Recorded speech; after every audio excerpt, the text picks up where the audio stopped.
Hello बच्चों, आपके अपने YouTube चैनल न्यूरेज एकेडमी में आपका स्वागत है।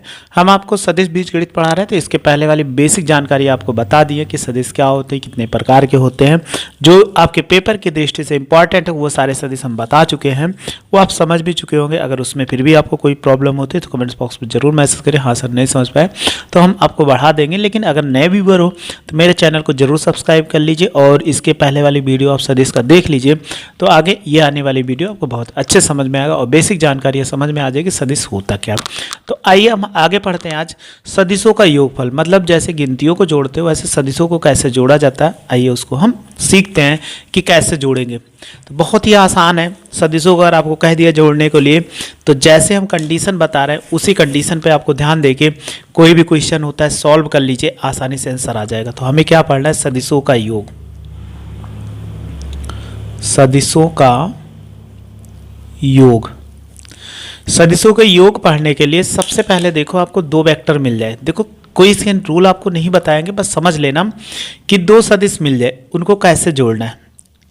एक सदिश आपको ऐसे मिल गया, सपोज के लिए ए वेक्टर है, और दूसरा सदिश ऐसे मिल गया, यहाँ पर ये बी वेक्टर, ये ऐसे सीध में है तो ये बी वेक्टर।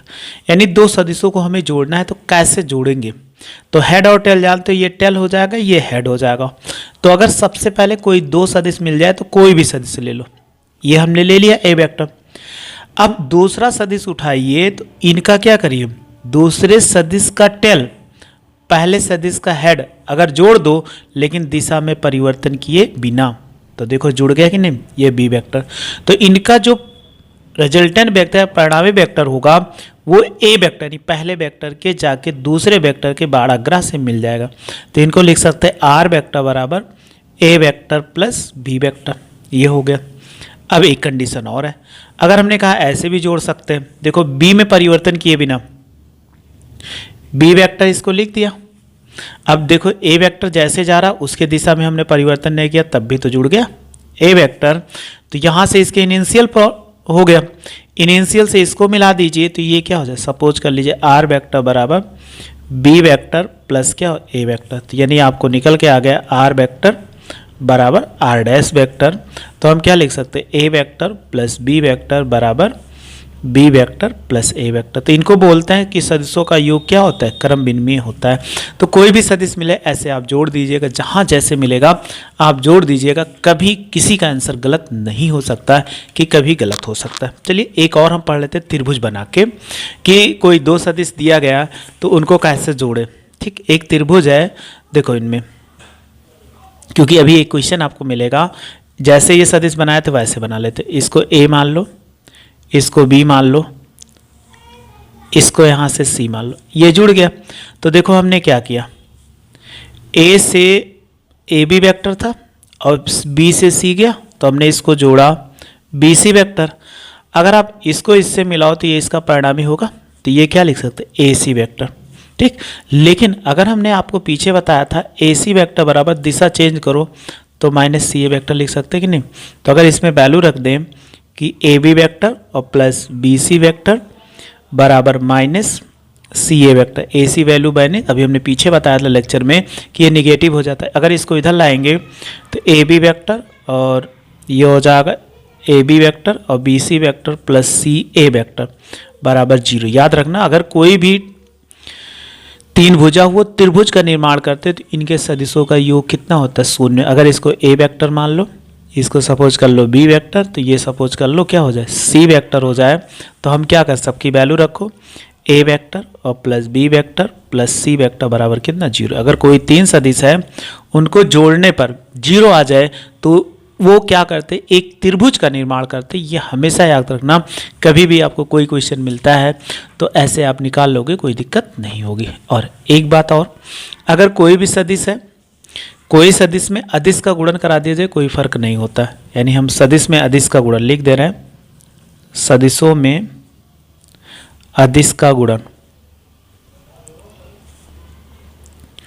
जैसे आपको कहा गया ए वेक्टर, आपने इसको 2a वेक्टर, तो ये क्या है? 2a अदिश है, या 5/2 ए वेक्टर लिखा तो ये अदिश है। 5/2 ये क्या अदिश है, उससे कोई प्रभाव नहीं पड़ता, या हमने ऐसे गुणा कर दिया -5/2 ए वेक्टर। तो गिनती से कोई प्रभाव नहीं पड़ने वाला है कि यहाँ पर, तो ऐसे कभी भी सदिश मिल जाए तो इन्हीं को हम बोलते हैं अदिश गुणन। तो अदिश गुणन से कोई प्रभाव नहीं पड़ता, उसकी दिशा नहीं बदलने वाली है कि उसकी दिशा बदलने वाली है। चलिए अब एक हम सबसे इंपॉर्टेंट पढ़ते हैं विस्थापन सदिश। अब विस्थापन सदिश के लिए हमें जरूरी है जानना कि विस्थापन सदिश क्या होता है। जैसे देखो विस्थापन सदिश अगर ले लें, विस्थापन सदिश अगर हम बात करते हैं विस्थापन सदिश की, तो विस्थापन सदिश क्या होता है, दो सदिशों के बीच का यानी प्रारंभिक बिंदु, जैसे हमने कहा है ए और बी वेक्टर, सपोज कर लीजिए ए वेक्टर और ये बी वेक्टर हो गए, ए और बी है, इनकी दिशा कैसे ऐसे है, तो इनका अगर हम मिलाओगे ऐसे, ठीक है, तो यहाँ से हो गया। तो ए बी का विस्थापन सदिश निकालना है, तो अब देखो इनको ऐसे मिला दीजिए और इसको क्या करिए ऐसे मिला दीजिए, तो ये तीर क्या हो ओरिजिन से ओ से होकर जाता है। तो आप देखो अगर इनको ले लोगे तो ए बी का ए और बी है, तो अगर हम ए बी का विस्थापन सदिश निकालते हैं तो क्या आता है, ए बी का विस्थापन सदिश। अगर हम इसको ए वेक्टर मान ले, इसको क्या मान ले बी वेक्टर, तो यहाँ से यहाँ तक ओ से ए की ओर जा रहा है, तो ओ ए वेक्टर बराबर क्या हो जाए ए वेक्टर, और ओ बी वेक्टर बराबर बी वेक्टर। लेकिन हमें ए बी का विस्थापन सदिश निकाला, तो अगर ए बी वेक्टर बराबर लिख सकते हैं, तभी हमने एक त्रिभुज का नियम बताया था, देखो सेम यही, ये तीर इधर से गया, ये इधर से गया, तो अब देखो इनका परिणामी हम कैसे निकाल सकते हैं ए बी का, तो ओ से ए वेक्टर की ओर गया ओ ए वेक्टर, और प्लस ए से बी की ओर गया तो ए बी वेक्टर, और ये देखो यहाँ इसके हेड से गया इधर की ओर, तो हम क्या लिख सकते हैं ओ बी वेक्टर। अगर हमें ए बी वैल्यू निकालना है तो ए बी वेक्टर बराबर क्या लिख सकते हैं ओ बी वेक्टर माइनस ओ ए वेक्टर। ये आपको समझ में आ चुका होगा, कभी भी विस्थापन आपको लिखना तो ओके। और आपको सपोज कर लिए ऐसी वेक्टर मिल जाए तो याद रखना, देखो ए बी था ओ से बी पहले, और इसको बाद में बहुत सारे जगहों पर आवश्यकता पड़ेगा, तो क्या लिख सकते ओ सी वेक्टर माइनस ओ ए वेक्टर। अगर आपको सी डी वेक्टर, तो आप क्या करोगे, ये लिखा हुआ है तो ओ से डी को आगे लिखो माइनस ओ से सी को आगे लिखो, और डी सी लिखना हो तो क्या करो O C vector minus O D vector, जो पीछे है उसको ओ से आगे लिख देना है, क्योंकि बहुत सारे जगहों पे ऐसे हमें क्या मिलेगा तो उनको हमें लिखना पड़ेगा। अगर उसको आप सही ढंग से नहीं लिख पाए तो हमेशा आपके क्वेश्चन में गलत हो जाएगा। चलिए अब पढ़ते हैं कि लंबकोणीय एकांक सदिश क्या है, कि लंब कोणीय एकांक सदिश। अगर लंबकोणीय एकांक सदिश के बारे में बात करते हैं तो आपने पढ़ा था 3 दिशा होती है, एक्स एक्सिस, वाई एक्सिस, और ये क्या हो जाए जेड एक्सिस हो गया। तो एक्स अक्ष की दिशा में लिया जाने वाला एकांक सदिश आई कैप, वाई अक्ष की दिशा में लिया जाता है जे कैप, और जेड अक्ष की दिशा में एकांक सदिश के कैप। याद रखना इसी को बोलते हैं आई कैप कामा जे कैप और कामा के कैप। ये क्या है क्रमशः एक्स कामा वाई कामा जेड अक्ष के लंब कोणीय एकांक सदिश है। यानी ये क्या है एकांक सदिश है कि आई जे तो आपको कभी भी मिल जाए तो इतना इसको याद रखना। अगर आपको बात किया जाए आई कैप का परिमाण कितना एक होता है, एकांक प्रयोग हुआ, और जे कैप का परिमाण कितना एक होता है, और के कैप का भी परिमाण कितना होता है एक होता है। क्यों? क्योंकि इसका परिमाण एक होता है, क्योंकि ये लंबकोणीय एकांक सदिश है। इतना आपको समझ में आ चुका। अब आगे देखो, अगर आपको कोई बिंदु मिल जाए, तो बिंदु मिलने का मतलब है कि कोई सदिश मिल जाए। सपोज कर लीजिए ऐसे 3 डायमेंशन में आपको मिल गया, यहाँ पर कोई पॉइंट P मिल गया जिसका कोऑर्डिनेट x कामा y कामा z, ठीक। अगर इसको हमने मिला दिया तो अगर आप देखोगे इसका OP निकालो, ठीक है। अगर O से P वेक्टर निकालोगे, अगर ये ओरिजिन होता है तो OP वेक्टर वाला एकांक सदिश के ये x है तो x के साथ i cap plus y j cap, यानी y के साथ बेटा y अक्ष के लिए ये y अक्ष हो जाएगा, ये x एक्सिस होगा, ये जेड एक्सिस होगा, और प्लस कितना जेड के कैप हो जाए। इसको सपोज कर लीजिए ए वेक्टर हो। तो हम कोई भी वेक्टर आपको निकालना हो तो एक्स एच वाई एच और जे, तो ओ पी वेक्टर बराबर हमेशा आपको घटक एक्स वाई जेड के रूप में मिलेंगे। तो अगर हमें इसका परिमाण निकालना, सपोज के ए वेक्टर का परिमाण, तो परिमाण निकालने पे हम क्या करेंगे, इसको लिखेंगे मॉड ए वेक्टर, या इसी को मॉड में क्या लिख सकते हो, ओ पी वेक्टर। अब आपको ध्यान देना क्या करना है, अंडर रूट लगाइए। आई का गुणांक कितना यक्स है, तो आई के गुणांक का वर्ग, फिर प्लस जे के गुणांक का वाई स्क्वायर और प्लस जेड स्क्वायर। हमेशा क्या करोगे, ऐसे लिख सकते हो। किसी का परिमाण जब आपको निकालने को कहेगा तो बार बार ऐसे क्वेश्चन आते हैं, तो परिमाण निकालने के लिए आपको ऐसे मेथड को अप्लाई करना पड़ेगा। आसानी से आप अप्लाई करके कोई भी क्वेश्चन ज्ञात कर लोगे, उसमें आपको कोई प्रॉब्लम नहीं होगी। जैसे हम बता रहे वैसे क्या करिए, क्वेश्चन को सॉल्व करिए, आसानी से आप सॉल्व कर लोगे। ठीक, अब इसी में अभी हमने संरेख बताया था, तो हमें कुछ क्वेश्चन मिलते हैं, बताइए संरेख है, असंरेख है, क्या है समांतर, तो उनके लिए आपको ज्ञात करने को कहेगा। तो चलिए पढ़ते हैं सबसे पहले संरेख। संरेख सदिश, आपको कभी भी दो वेक्टर दे दिया जाए, कह दिया जाए कैसे सॉल्व करना है, ए वेक्टर बराबर a1 आई कैप, b1 जे कैप और c1 के कैप, और फिर कह दिया जाए कि b वेक्टर बराबर a2 आई कैप, b2 जे कैप और ये हो जाएगा c2 के कैप। क्या है, संरेख। आपसे कहा जाए संरेख है या समांतर कहा जाए, दोनों कंडीशन में किस समांतर है, तो याद रखना कि इसको हम लिख सकते ए वेक्टर बराबर लेमडा वी वेक्टर, ये लिख सकते हैं, या ऐसे भी लिख सकते हैं कि दोनों कंडीशन में चाहे जैसे बी वेक्टर बराबर लेमडा ए वेक्टर, यानी एक दूसरे के समांतर हो। और लेमडा क्या होता है, एक यहाँ पर स्वेच्छ अक्षर होता है, यानी शून्येतर और स्वेच्छ अक्षर बोलते हैं, उसमें किसी संख्या से कोई प्रभाव नहीं पड़ता, यानी ये क्या होता है, अदिश होता है, ये स्वेच्छ अक्षर होता है, यानी अदिश होता है। लेमडा बोल सकते हैं जहाँ लेमडा अदिश राशि है, अदिश है, अदिश का मतलब इसमें कोई गिनती होगी उससे कोई प्रभाव नहीं। अगर आप इसमें वैल्यू रखो, इन दोनों पे वैल्यू रखो, ये कंडीशन है यहाँ पर, तो लेमडा क्या स्वेच्छ अक्षर होगा, यानी कोई संख्या होगी, उससे आपको कोई प्रभाव नहीं लेना है कि कोई प्रभाव लेना है, केवल आपको क्या करना है, ऐसे लिख देना। अगर a1 की वैल्यू रखे तो a1 आई कैप, b1 जे कैप और c1 के कैप बराबर, अगर वैल्यू इसमें रखेंगे ये हो जाएगा लेमडा a2 आई कैप प्लस b2 जे कैप प्लस c2 के कैप हो जाएगा। ठीक, अगर आप ध्यान से देखो, इनके साथ अगर लेमडा का गुणा करा दो तो a1 आई कैप, b1 जे कैप और c1 के कैप, लेमडा से गुणा कराएंगे लेमडा a2 आई कैप, लेमडा b2 जे कैप प्लस लेमडा c2 के कैप, ये आ गया सबका। तो आप क्या कर लो, आई जे के, आई कामा जे कामा के समान पद के गुणांक से तुलना करो। जैसे आप तुलना करोगे तो यहाँ एक बहुत इंपॉर्टेंट में निकलता है हमें मेथड, a1 के साथ इसको तुलना करते तो a1 बराबर लेमडा a2 हो जाए। अगर इसको इधर ले आओ तो क्या लिख सकते, a1 बाई a2 बराबर लेमडा। दूसरा कि b1 बराबर लेमडा b2, तो b1 बाई b2 बराबर लेमडा हो जाएगा। फिर देखो c1 बराबर लेमडा c2, तो c1 बट्टे c2 बराबर लेमडा, ये निकल के आ गए तीनों। अब तीनों कंडीशन इसमें लिखा है a1 बाई a2 b, अगर लेमडा लेमडा बराबर है तो एक संबंध निकल के आता है कि a1 बाई a2 बराबर b1 बाई b2 बराबर c1 बाई c2 बराबर लेमडा। तो अगर आप देखो ये तीनों कंडीशन आपने क्या हो गए, बराबर आ गया, तो इसको लेमडा को बाहर कर देते।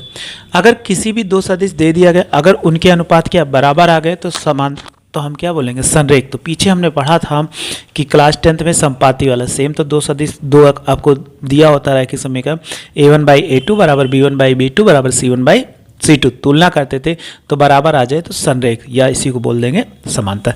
एक क्वेश्चन इसी में देख लेते हैं, कह रहा है कि जैसे ऐसे क्वेश्चन है, a वेक्टर बराबर 2i cap plus j cap minus 3k cap, ये है। और बी वेक्टर बराबर ले लें 6i cap plus 3j cap minus 9k cap. Check करिए ये दोनों संरेख है कि असंरेख है। तो अब सबसे पहले इनको क्या करो, अगर तुलना करना है तो तुलना करके निकाल लो। ए वेक्टर बराबर अभी हमने बताया a1i cap b1 j cap और प्लस c1k कैप, और इसको बी वेक्टर बराबर a2i cap b2 j cap और प्लस यहाँ प्लस रहेगा c2k कैप। अगर से तुलना करो तो यहाँ a1 है a1 है तो a1 बराबर 2, यहाँ b1 है इसके बराबर 1 और c1 बराबर -3। यहाँ से तुलना करो a2 बराबर कितना 6 और b2 बराबर 3 और c2 बराबर -9 हो जाएगा, क्योंकि प्लस माइनस रहता है तो हमेशा क्या करते हैं जो चिन्ह होता है वो ले लेते हैं। अब इसमें देखो अगर दोनों का कह रहा है अनुपात तो हमें यही तो बताना a1/a2 बराबर b1/b2 बराबर c1/c2। अगर ये बराबर आ जाए तो है इसमें, तो 2 बटा कितना 6 बराबर 1/3 और -3/-9। काटो इसको, 2 3 6 माइनस माइनस प्लस 3 3 का 9। तो आपने क्या देखा 1/3 1/3 और 1/3। तो हम क्या बोलेंगे ए वेक्टर और बी वेक्टर क्या संरेख है। तो ये पूछ रहा था क्या है कि संरेख है। ये इतना हो जाएगा जो हमें पूछना था कि ए और बी क्या है संरेख है। तो कभी भी आपसे पूछा जाए संरेख के लिए तो ऐसे आपको बता देना, आसानी से आप ज्ञात कर सकते हो। हमने अभी तक कुछ मेथड पढ़ लिया, अब उस मेथड पे क्या करते हैं क्वेश्चन को सॉल्व करते हैं ताकि आपको अच्छे से समझ में आ जाए। चलिए पहला क्वेश्चन लिखा हुआ है निम्नलिखित सदिशों के परिमाण का परिकलन कीजिए। मतलब ए वेक्टर बराबर आई cap plus j cap plus के कैप, बी वेक्टर बराबर 2i cap minus 7j cap minus 3k cap और सी वेक्टर बराबर इतना लिखा। कह रहा है इसका परिमाण ज्ञात करना। तो चलिए हम परिमाण ज्ञात करना आपको बता चुके हैं, लेकिन फिर भी बता देते हैं क्योंकि बार बार क्वेश्चन ऐसे मिलने वाले हैं कि परिमाण कैसे ज्ञात करते हैं। तो देखो लिखा हुआ है ए वेक्टर बराबर आई कैप और जे कैप और प्लस के कैप, ये हमसे पूछ रहा है। तो हमें क्या निकाला ए वेक्टर का परिमाण। तो हमने अभी बताया था परिमाण निकालने के लिए आपको क्या करना है मॉड ए वेक्टर लिख दो या ए लिख दो। क्या करना है आई के गुणांक कितना कुछ नहीं तो 1 का स्क्वायर, यहाँ भी कुछ नहीं 1 का स्क्वायर, यहाँ पर 1 का स्क्वायर। तो अब बताइए 1 का वर्ग 1 और प्लस 1 1 1 जोड़ दोगे कितना 3 आ जाएगा √3। ये इसका क्या आंसर हो गया, बस ये तो करना था। दूसरा देखो बी वेक्टर बराबर 2i cap minus 7j cap minus 3k cap, ये हो गया। अब इसका बी वेक्टर का परिमाण निकालो, बी वेक्टर का परिमाण।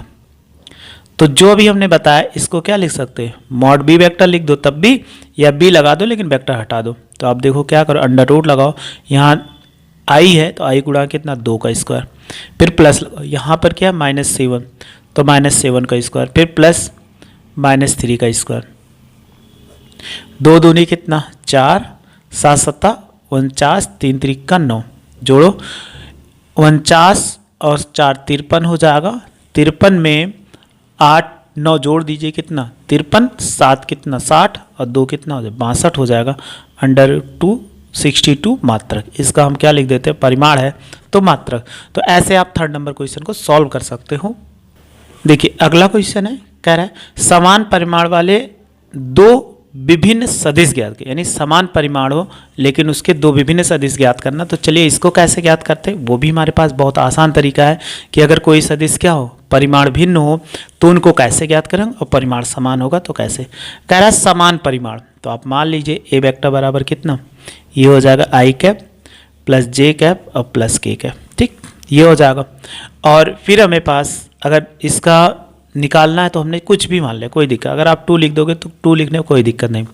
और दूसरा निकाल दो, इसी में क्या परिमाण तो समान होना चाहिए। अगर आप ए का परिमाण निकालो तो कितना हो जाएगा 2 का स्क्वायर 1 का स्क्वायर और प्लस 1 का स्क्वायर। तो बताइए कितना होगा 2 दूनी 4 प्लस 1 प्लस कितना 1 4 1 5 1 6 हो गया। दूसरा बी वेक्टर मान लो, लेकिन यहाँ पे चिन्ह में चेंजिंग करना 2i कैप, गिनती में चेंजिंग मत करना नहीं तो बदल -j कैप और -k कैप कर दो, या ऐसे भी कर सकते हो कोई भी चिन्ह। तो आप देखो परिमाण इसका समान है कि नहीं, हम निकाल के दिखा दे रहे हैं कि 2 का स्क्वायर फिर प्लस -1 का स्क्वायर और +1 का स्क्वायर। देखो 2 का वर्ग करो कितना 4 +1 +1 तो बराबर कितना 6। परिमाण 6 आ गया, लेकिन दिशा माइनस के आ जाने से दिशा क्या हो समान हो गई। ये बाई अक्ष की क्या ऋण दिशा में जा रहा है, इसलिए दिशा इसकी समान होगी, लेकिन परिमाण क्या है, वो दिशा भिन्न है लेकिन परिमाण समान है, तो इसी को हम क्या बोलेंगे, समान सदिश वाले दो विभिन्न सदिश।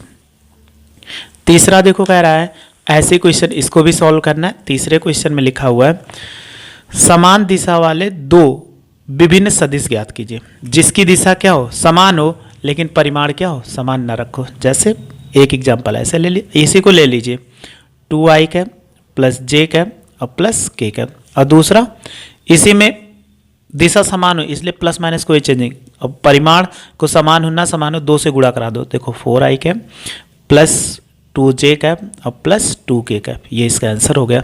ये चीज़ पूछ रहा था। चलो आगे देखते हैं, पढ़ते हैं। इसी में अगला क्वेश्चन है, कह रहा है x और y के मान ज्ञात कीजिए ताकि 2i cap plus 3j cap x i cap plus y j cap समान हो। तो याद रखना कुछ इसमें मेथड भी सीख लेना। समान सदिश 4 नंबर है, कह रहा है समान सदिश। अगर आप देख लो ए वेक्टर बराबर मान लो कि 2i cap plus 3j cap और बी वेक्टर बराबर दूसरे वाले को x i cap plus y j cap. एक चीज़ कहा गया कि ए और बी वेक्टर क्या है, ए वेक्टर और वी वेक्टर क्या है समान सदिश है, ये समान सदिश है। तो ये कन्फर्म है ए वेक्टर बराबर क्या होगा बी वेक्टर होगा, अभी तो बताए थे। तो इसमें वैल्यू रखो 2i cap plus 3j cap बराबर x i cap plus y j cap. तो आप क्या करो, इसमें दोनों वैल्यू समान है, तो आप क्या करो समान पद के गुणांक से तुलना, समान पद के गुणांक से तुलना। तो देखो यहाँ x है, यहाँ पे i कैप तो x बराबर कितना 2, पहला आंसर आ गया। फिर यहाँ j है, यहाँ j है, तो y बराबर कितना 3, बस आंसर हो गया। तो बस यहीं तक रखते हैं ना, वीडियो बहुत बड़ी हो जाएगी और जितना हमने अभी तक मेथड बताया था वो आपको समझा दिया। बस आप मेरे साथ ऐसे जुड़े रहे, अच्छे से पढ़ते रहे, आपको कोई दिक्कत नहीं। वीडियो अच्छी लगी तो लाइक और शेयर करो तथा मेरे चैनल को सब्सक्राइब कर लीजिए। वीडियो देखने के लिए थैंक यू सो मच।